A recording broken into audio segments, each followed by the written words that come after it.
নমস্কার, আমি সোহম চক্রবর্তী, ৭৭ নম্বর করিমপুর বিধানসভা কেন্দ্রের তৃণমূল কংগ্রেসের মনোনীত প্রার্থী।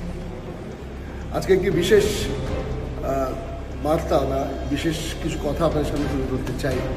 তৃণমূল কংগ্রেসের অভিনেতা বিধায়ক সোহম চক্রবর্তী হারের পর মমতা বন্দ্যোপাধ্যায়ের সাথে দেখা করে বেশ আবেগপ্রবণ হয়ে পড়েন। নির্বাচনের ফলাফল ঘোষণার পর তিনি যখন মুখ্যমন্ত্রীর সাথে দেখা করতে যান, তখন তিনি তার পরাজয়ের জন্য দুঃখ প্রকাশ করেন এবং মানসিকভাবে ভেঙে পড়েন।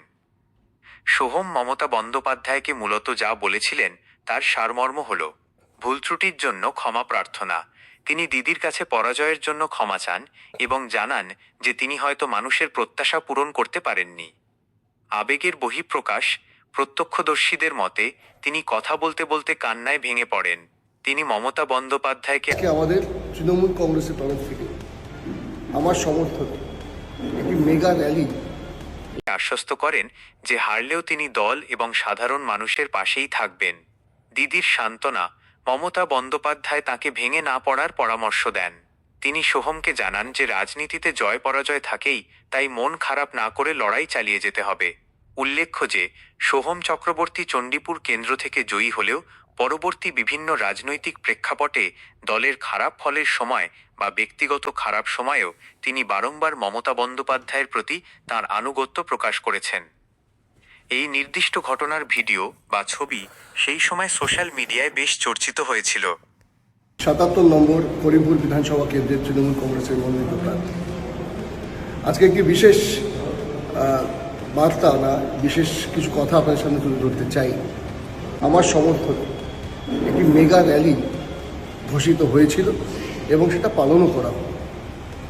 আমি কৃতজ্ঞতা জানাবো, শ্রদ্ধা জানাবো, সম্মান জানাবো করিমপুরের প্রত্যেক সুধীজনকে, প্রত্যেক সম্মানীয়াকে এবং প্রত্যেক করিমপুর অধিবাসীকে, যে তারা আজকে যেভাবে তাদের বিশ্বাস, তাদের ভালোবাসা, তাদের আশীর্বাদ নিয়ে রাস্তার ধারে ঢল করে দাঁড়িয়েছিলেন এবং আশীর্বাদ করেছেন, তাদের কৃতজ্ঞতায় আমি তাদেরকে নত মস্তকে আমার কৃতজ্ঞতা জানাই, প্রণাম জানাই। আমি কৃতজ্ঞতা ধন্যবাদ জ্ঞাপন করব আমার তৃণমূল কংগ্রেসের পরিবারের আমার সকল সদস্যদের, সকল সহযোদ্ধাদের, সকল সহকর্মীদের, যারা আজকে নতিডাঙ্গা মোড় থেকে নাটনা মোড় অবধি এই সুবিশাল র্যালিকে শৃঙ্খলাবদ্ধভাবে পরিচালনা করে নিয়ে গেছে, যেটা করিমপুরের বুকে, করিমপুর বিধানসভা কেন্দ্রে একটি ইতিহাস এবং আলোড়ন সৃষ্টি করেছে। আপনারা বুঝতে পেরেছেন যে একমাত্র তৃণমূল কংগ্রেসই পারে তার ইতিহাস গড়তে, তৃণমূল কংগ্রেসই পারে তার সেই পুরনো ইতিহাসকে ভেঙে আবার নতুন করে ইতিহাস গড়তে। তো আজকে করিমপুরের আমরা প্রত্যেকে সেই ইতিহাসের সাক্ষী থাকলাম। কিন্তু যেটা চারিদিকে বলা হয়েছিল এর আগে থেকে, আমি আমার পথসভার মধ্যে দিয়ে বলেছিলাম, সোশ্যাল মিডিয়াতেও পোস্ট করেছিলাম, যে সেটা হচ্ছে আজকে আমাদের চলচ্চিত্র জগতের বিশিষ্ট অভিনেত্রী কৌশানী মুখোপাধ্যায়ের আসার কথা ছিল। জুন মালিয়াও একটি টেকনিক্যাল রিজনে আটকে গেছেন, কিন্তু লাস্ট মুহূর্তে যে হেলিকপ্টার নামার কথা ছিল, সেই হেলিকপ্টার চক্রান্ত করে এই নির্যাতন কমিশন তারা কিন্তু এটাকে নামতে দেননি। তো বুঝতে পেরেছেন আপনারা যে তারা গণতন্ত্রকে হত্যা করছে। তারা, আমরা যেভাবে এগোচ্ছি, যে পরিশ্রম, যে একনিষ্ঠতা, যে একাগ্রতা নিয়ে মানুষের কাছে পৌঁছানোর যে আবেদন নিয়ে, যে বার্তা নিয়ে পৌঁছানোর চেষ্টা করছি, তারা সেটাকেও আটকানোর চেষ্টা করেছেন।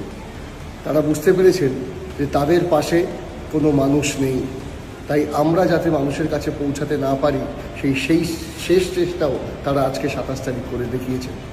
কিন্তু আমি বারবার একটাই বলি যে মেশিনারিজ তাদের কাছে, নির্যাতন কমিশন তথা নির্বাচন কমিশন তাদের কাছে, কেন্দ্রীয় বাহিনী তাদের কাছে, কেন্দ্রীয় এজেন্সি তাদের কাছে, কিন্তু আমাদের কাছে আছেন মানুষ, মানুষের আশীর্বাদ, জনতা জনার্দন, ভাগ্যদেবতাদের আশীর্বাদ, ভালোবাসা, এবং তার প্রতিফলন আজকে করিমপুর বিধানসভা কেন্দ্র, করিমপুরের এই রাজপথ দেখে নিয়েছে। তাই তারা ভীত, তারা সন্ত্রস্ত। আমি আবার আবেদন করছি আপনাদের সকলের কাছে, যে যেহেতু কৌশানী মুখোপাধ্যায় আজকে আসতে পারেননি, আমার সমর্থনে এই সুবিশাল র্যালিতে নিজে প্রেজেন্ট থাকতে পারেননি, আমি আপনাদের কাছে করজোড়ে ক্ষমা চাইছি, ক্ষমা প্রার্থনা করছি। কিন্তু কৌশানী মুখোপাধ্যায় নিজের থেকে একটি বাইট একটি ভিডিও করে আমাকে পাঠিয়েছে। আমি আমার এই ভিডিওর মধ্যে আমি কৌশানী মুখার্জিরও সেই ভিডিওটা আপনাদের সামনে তুলে ধরছি, যেখানে সে নিজে বলেছেন যে আগামী 4 মে যখন করিমপুরের আকাশে আবার সবুজ আবির রাঙিয়ে উঠবে, যেদিনকে আমরা বিজয় মিছিল পালন করব, সেই দিনকে কৌশানী মুখোপাধ্যায় আসবেন। তো সুতরাং ভগবানের কাছে প্রার্থনা করি, আশীর্বাদ চাই এবং আল্লাহর কাছে প্রার্থনা করি যে সেটা হচ্ছে সেই দিনটা যেন আমরা তাড়াতাড়ি দেখতে পাই, যেদিনকে আমি আপনাদেরই নির্বাচিত জনপ্রতিনিধি হয়ে আপনাদের মধ্যে থাকব এবং আনন্দের এই জয়ধ্বজাকে, খুশির এই জয়ধ্বজাকে আমরা পালন করব এবং খেলবো সবুজ আবিরের মধ্যে।